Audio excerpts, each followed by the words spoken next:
Hi there, it's Ernest from TripAstute. In this video, we're exploring some tips and tricks that you can use when applying for credit cards.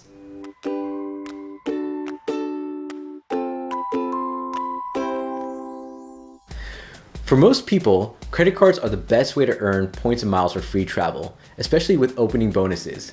However, applying for credit cards can be a difficult process, even for those who've been collecting points for years. When you get deeper into the hobby, you're likely to have a large amount of credit offered to you, so issuers can be sometimes hesitant to extend more credit to you.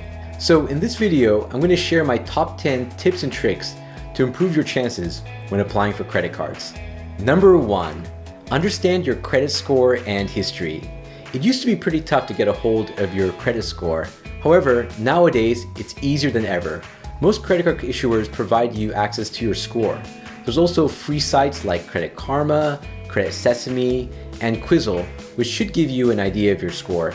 Just keep in mind that most of these services are pulling from one of the 3 credit bureaus, so you may want to check in with all 3.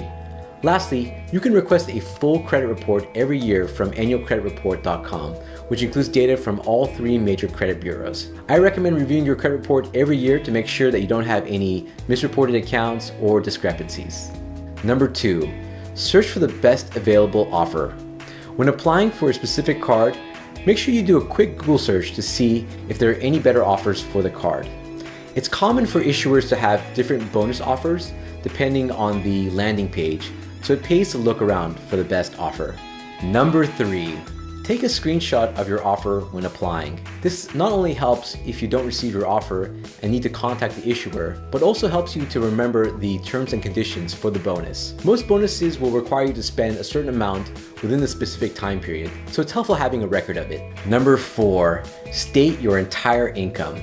This is an area where people often shortchange themselves. Make sure you report your total income from all sources. I know many of you have side hustles and gigs. Don't hesitate to include the income that you earn from these sources in your total. I definitely advise against misrepresenting the information in any way. You just want to make sure that you're presenting the big picture and improving the odds for an approval. Number 5, apply for multiple cards at once. This is a common trick used by the points community and is sometimes referred to as an app-o-rama or AOR. If you're looking to apply for 2 or more cards at once, it's better to apply for the cards on the same day, preferably around the same time. The reason for doing this is because the issuers will not see the credit inquiry from the other issuers if you apply at the same time.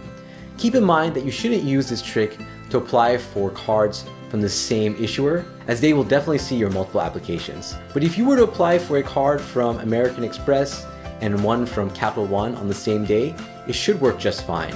Also, make sure your credit score is high, as you'll likely see a slight drop after the multiple credit inquiries are processed. Number 6, be mindful of your application dates and credit inquiries. The general recommendation is to wait at least 90 days between new credit card applications or app-o-ramas. Of course, there are other factors to consider, like Chase's 524 rule. For more information, check out our Chase Ultimate Rewards 101 video. Number 7, call the reconsideration line if you're not approved. If you're not immediately approved for a card, you may want to consider calling the issuer's reconsideration line. Just be sure to be polite and respectful. When I call these lines, I usually say that I wanted to call in and see if there was any additional information needed to get my application approved. The only caveat is business cards. I would not call the reconsideration line until you get an actual denial, as they often have a more comprehensive review and approval process. Number 8, consider transferring your available credit. I've found that issuers are sometimes reluctant to give you additional credit if you already have a lot of available credit with them. When speaking to a rep on the reconsideration line, you may want to consider offering to move some of your available credit to the new card if they're willing to approve you. I've done this several times and it seems to work really well, especially when I've had a premium card with a huge available credit limit that I never planned to utilize.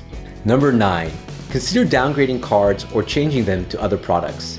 This tactic won't allow you to get a bonus, but it can be useful when you want to get rid of a card with a high annual fee.